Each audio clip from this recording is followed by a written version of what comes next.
What do you mean the mountain is not divided yet? There's that faction that was allied to the former President Uhuru Kenyatta, and of course the faction allied to when you talk of division, Gachagua here. If you're talking of division, you'll have seen it in the outcome of the votes. Okay. All the governors from Mount Kenya are from UDA, elected. All the senators in Mount Kenya, save for one, are UDA. Over 90% of the members of parliament, over 90% of the MCAs are UDA. Okay. So when was it divided? It was never divided. What is happening, the division that we are seeing is the mountain is peeling off from UDA. They are saying that which we voted for has not delivered on the mandate, on the promise they made to us. Okay. It has actually caused us pain. So they are leaving UDA. I told you when Ruto wakes up in the morning, he wakes up to lie, to cause pain. That's the first thing he does when he wakes up. Then in the afternoon, to lie. Let's go to his afternoon.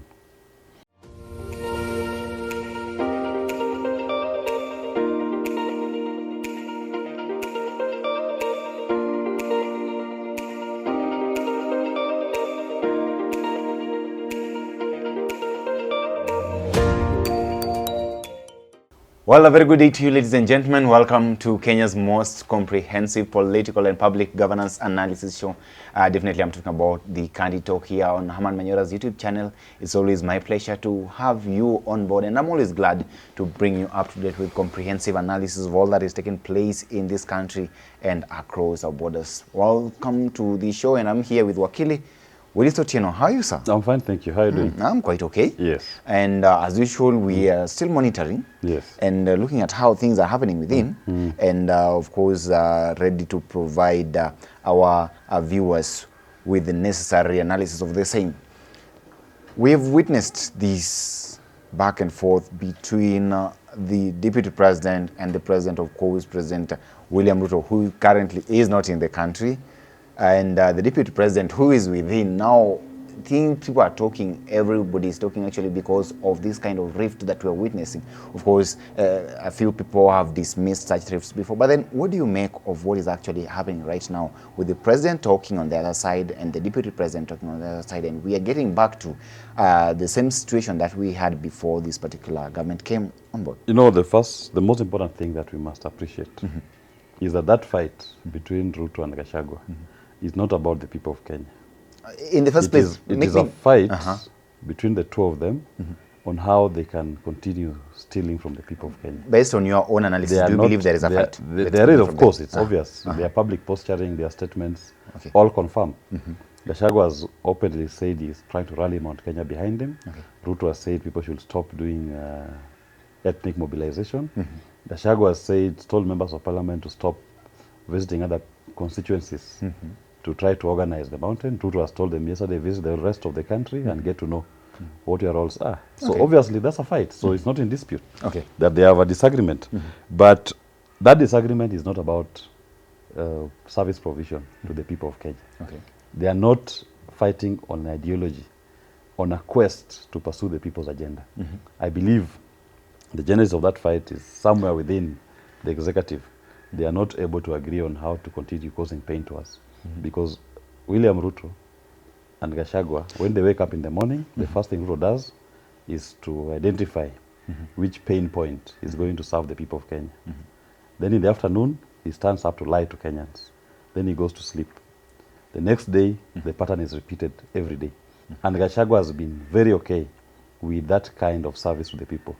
So he is not standing up today to say that we are disagreeing or we are fighting on this particular issue, which is an issue that affects the common man. So they can fight as much as they want. But the two of them are the problem. The problems of this country is William Ruto and Rigathi Gachagua. They are the ones who are causing us pain every single day.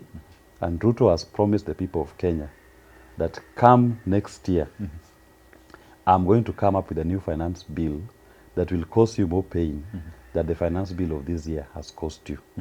He has equally promised us that come the year after next year, the finance bill of that year will cost you more pain than the one of this year, and the one of next year will have cost you. Because he has publicly stated that he's going to increase the so-called GDP to tax ratio to 22% by the time he leaves office. He has promised you pain every single day. He has not stand up to tell you that I'm going to do this to alleviate your economic pain. He has not told you that I'm going to do this to improve your condition of life. He has not told you what he's going to do to stabilize this economy so that the economy makes sense to the people of Kenya. Okay. But he has promised you pain. So if he's fighting with Gachagua, as they are not fighting because Gachagua is saying you cannot continue overtaxing our people. Gachagua is not raising this noise to say that the quality of healthcare that our people are getting is deteriorating every day. Gachagua is not fighting to say that our people, our young people are unemployed and we need to find a solution to the unemployment crisis in this country. Gachagua is not standing up to say that those of us people who don't have decent housing, that deserve better housing, and what is our government doing to improve the housing condition in this country. So it is nothing to do with the people. It must then be that they are fighting within the corridors of power on how to share the loot. And what us as Kenyans can do is to cheer them on. Let them fight. But they are both the problem. We will only find a solution once we kick the two of them out of office. Okay, well, you said that, but the deputy president has come forth and he said that it's not wrong for him to fight for his people. That is definitely talking about the Mount Kenya backyard, and he's talking of unity in that particular place. The president is saying that the country should be united and not actually focusing on a specific region and all that. Why do you find it hard to believe that this is a big issue here when they talk about unity and all that? Why they have not told us they have not told us the issue. And when was the country ever divided? Okay, so the country is not divided. As far as I'm concerned, and with my interactions with the people of Kenya, Kenyans are united in their grief about the economic pain they are going through. Okay. It is affecting every Kenyan. Be it a Kikuyu, a Luo, a Kalenjin, a Kamba, a Mluya, a Giriama, a Kisi. Everybody's feeling the pain of this economy. Okay. So the problems we are facing are not unique to any region. And even the bulk of the Mount Kenya region residents, they are also feeling this economic pain. So our problem is national, it's not regional. Okay. So Rigathi Gachagua can try as much as he wants to try to whip up the mountain to go behind him in this perceived fight.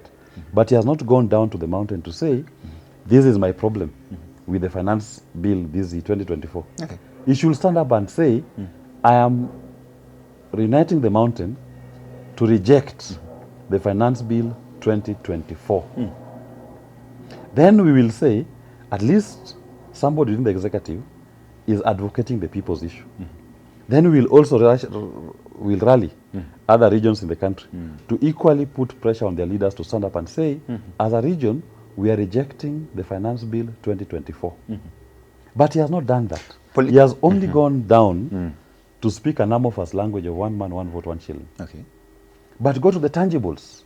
The tangibles are in what are the policy and legislative measures that can be taken to reduce the pain that the people of Kenya are feeling, the pain that the people of the mountain are feeling.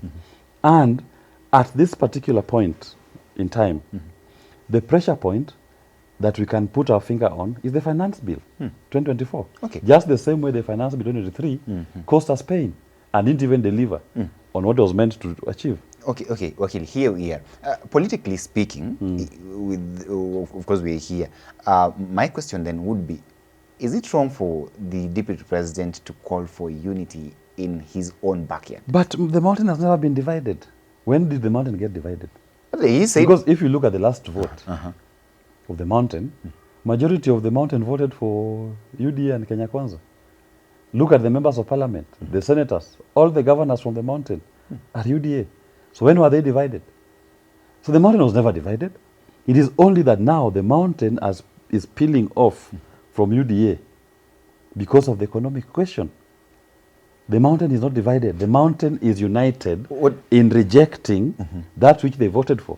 What do you mean the mountain is not divided yet? There's that faction that was allied to the former president Uhuru Kenyatta, and of course the faction allied to when you talk of division, Gachagua here. If you're talking of division, you'll have seen it in the outcome of the votes. Okay. All the governors from Mount Kenya are from UDA, elected. All the senators in Mount Kenya, save for one, are UDA. Over 90% of the members of parliament, over 90% of the MCAs are UDA. Okay. So when was it divided? It was never divided.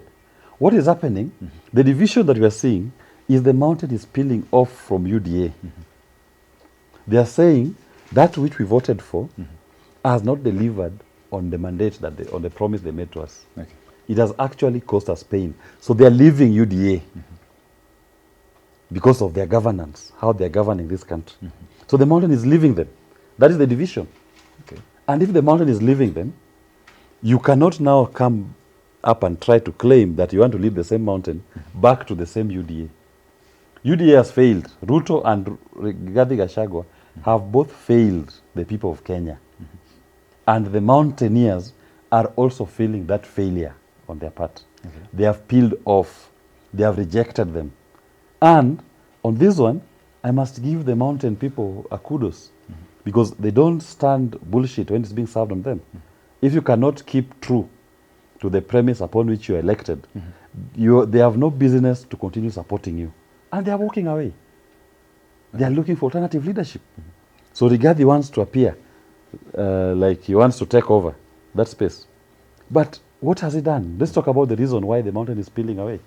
The mountain is peeling away because of the economic policies of Kenya Kwanza, of William Ruto, that have caused the people of Kenya great discomfort.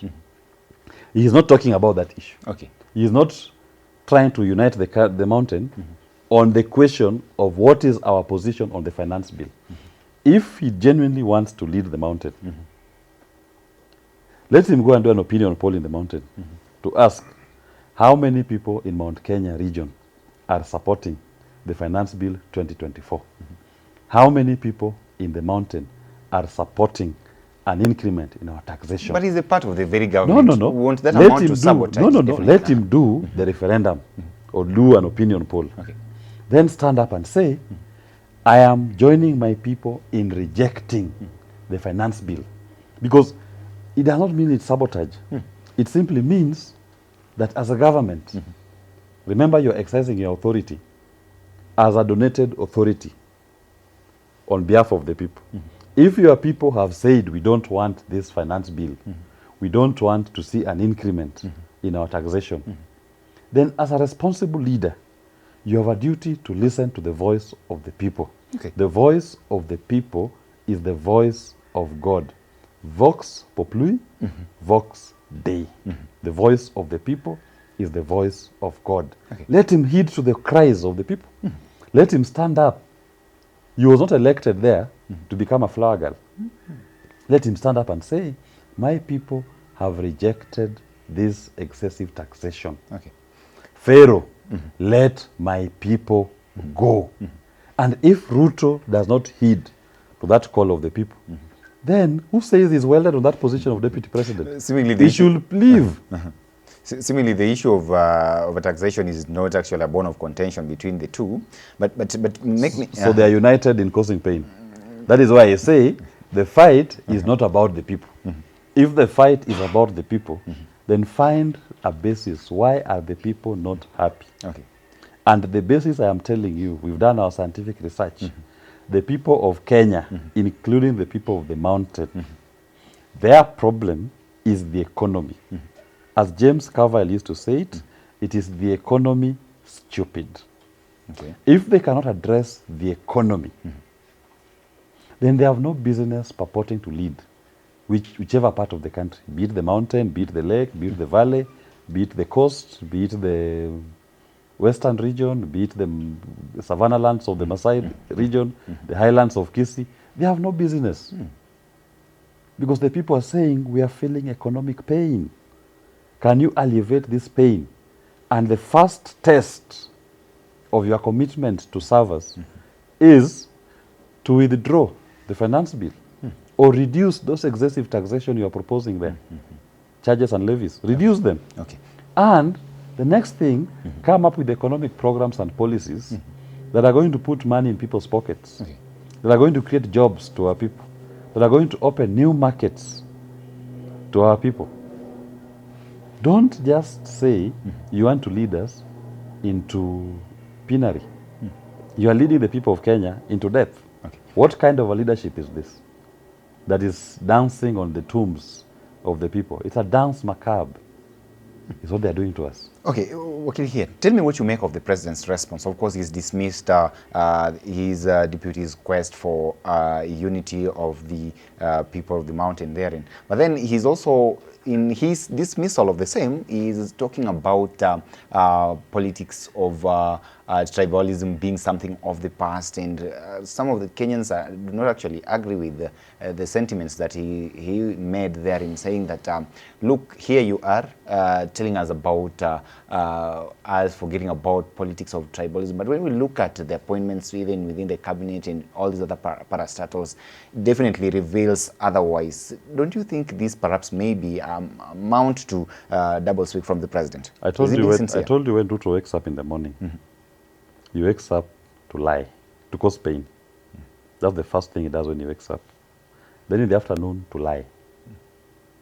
Let's go to his afternoon. Look at the appointments that Ruto has made in this country. In fact, there's a running joke that all you have to do is to just speak a certain language and you get an appointment. His appointments don't reflect the face of Kenya. He has filled the civil service with people from his ethnic group. We've seen members of parliament from his region walking around with the TSC appointment letters in their pockets, dishing them in funerals and public rallies. His appointments speak for themselves. Why is there no an open space in Rift Valley, in Kalenjin land, for anybody to campaign? Why are they united behind him? So it is good when it is to favor his politics. It is good when he's ethnically favoring one community, but it's bad when others mobilize. Okay. So that's the afternoon of William Ruto, to lie to you. And to only see the country in the prism of the Kalenjin nation. But let me say this. Even the Kalenjins themselves are not hoodwinked. You are seeing so many people from the Kalenjin nation who are saying no. They are saying, this kind of appointments you are doing is mediocrity. It's not even that he's appointing the best of Kalenjins. Because we have Kalenjins who are equally qualified and competent to hold positions. He's not appointing those kind of Kalenjins. He's appointing the mediocre ones, the ones who cannot deliver. And they are good-spirited people from the Kalenjin nation who are calling it for what it is. It's bullshit. The Keteras. It's some young people in Kalenjin land who've been very vocal in saying no.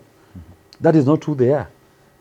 We would not have minded if he was appointing the Kalenjins, but they are competent and they're delivering.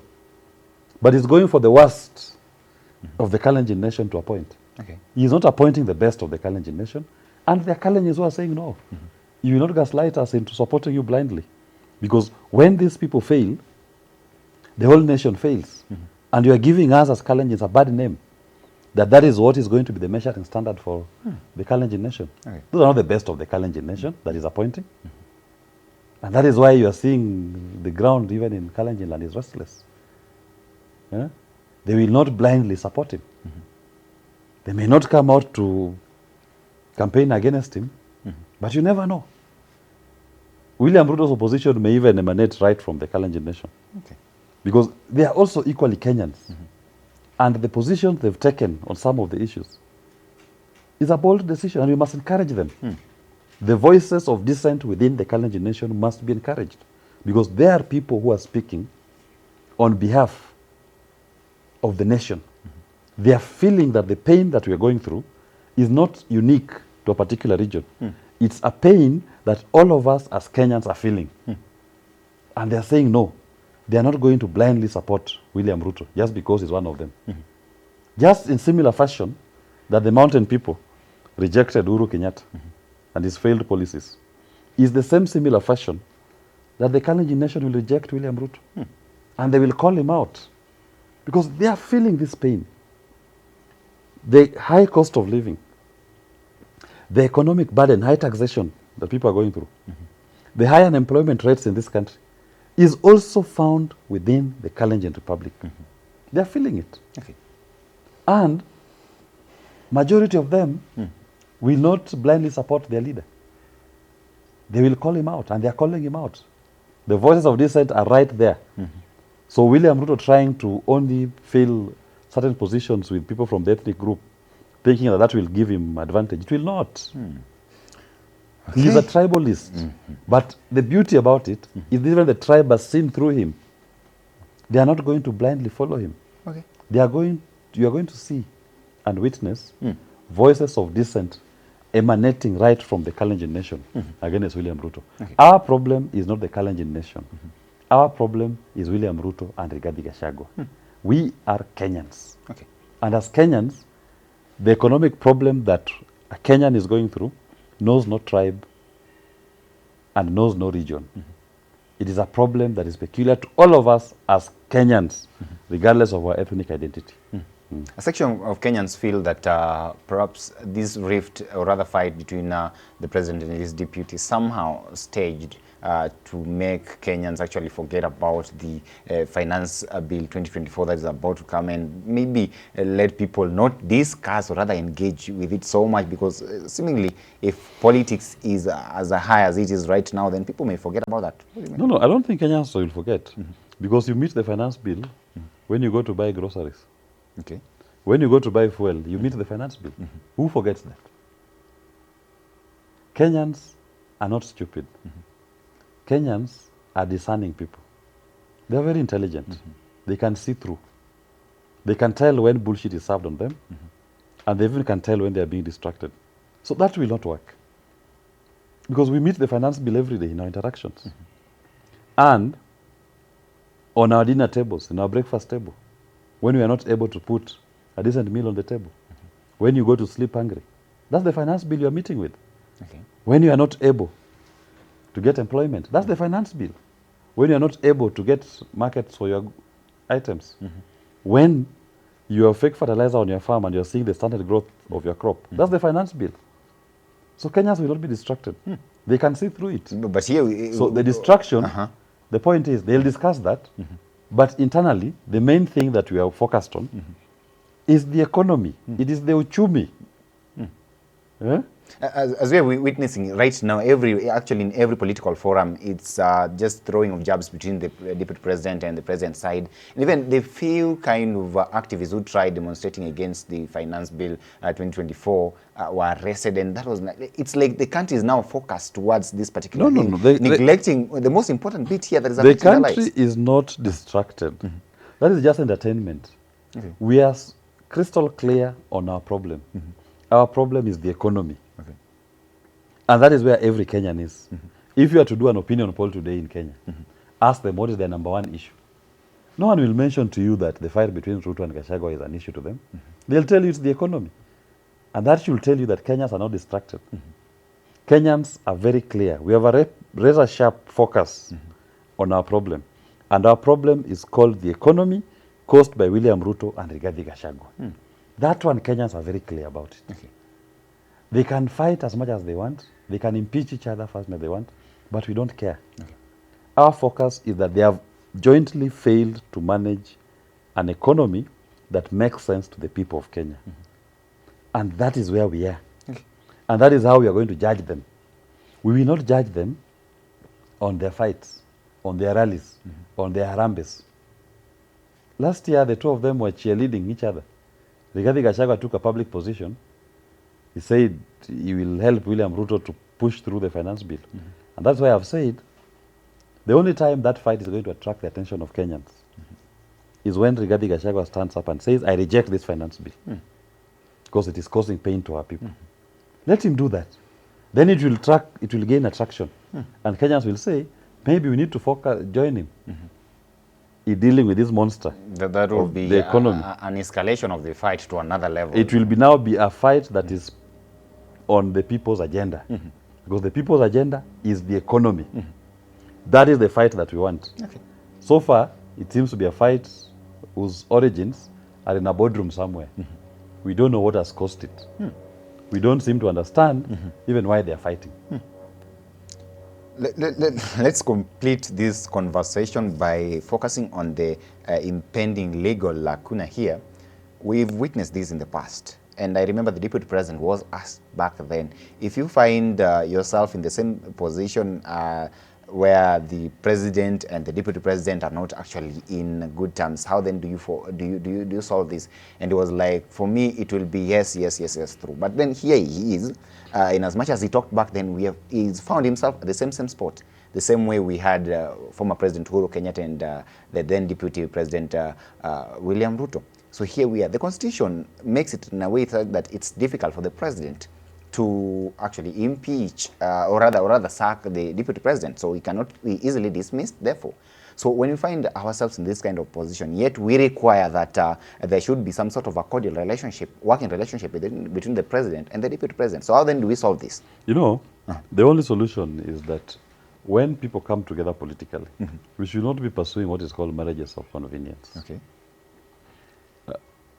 A team that goes out to look for leadership should be ideologically in sync. Okay. Because you can disagree, but if you are ideologically in sync, whatever issues will be more of a disagreement on the approach. But the bigger picture, the ideology that drives your quest to lead is the same. You can only disagree on approach, but the ideology is the same. And that's the difference. Look at myself with my leader, Jimmy Wanjigi. We are ideologically in sync, and we are very clear that this is about an economic liberation of our people. That is what we stand for. Okay. What is the ideology that brought together William Ruto and Rigathi Gachagua?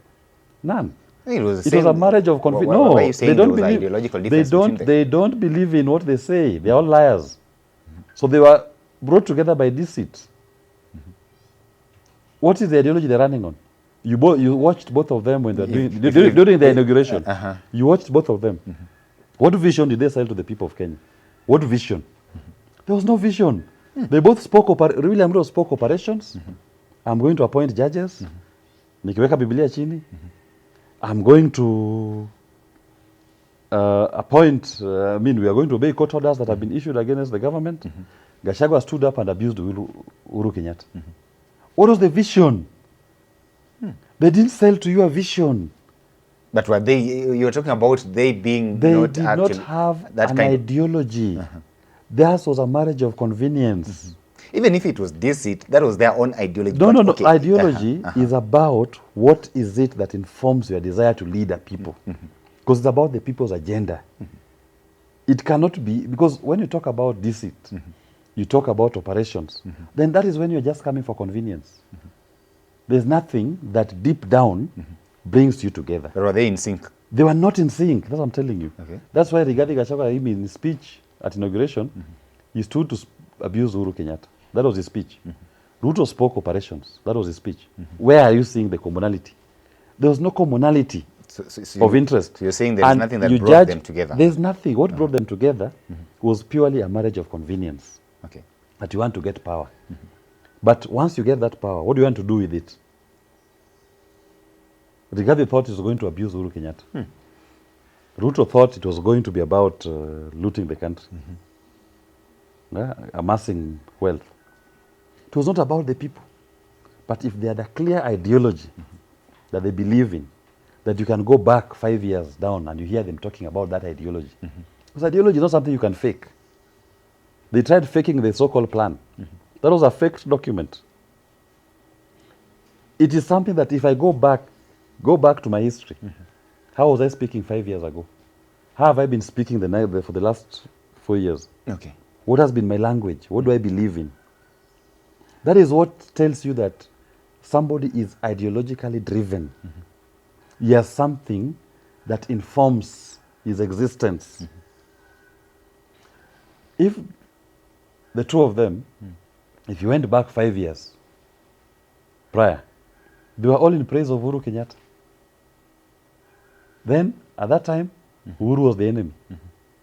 So what informs, who are you? Who are you? What do you stand for? Okay, this is politics. And both of, no, that's what I say.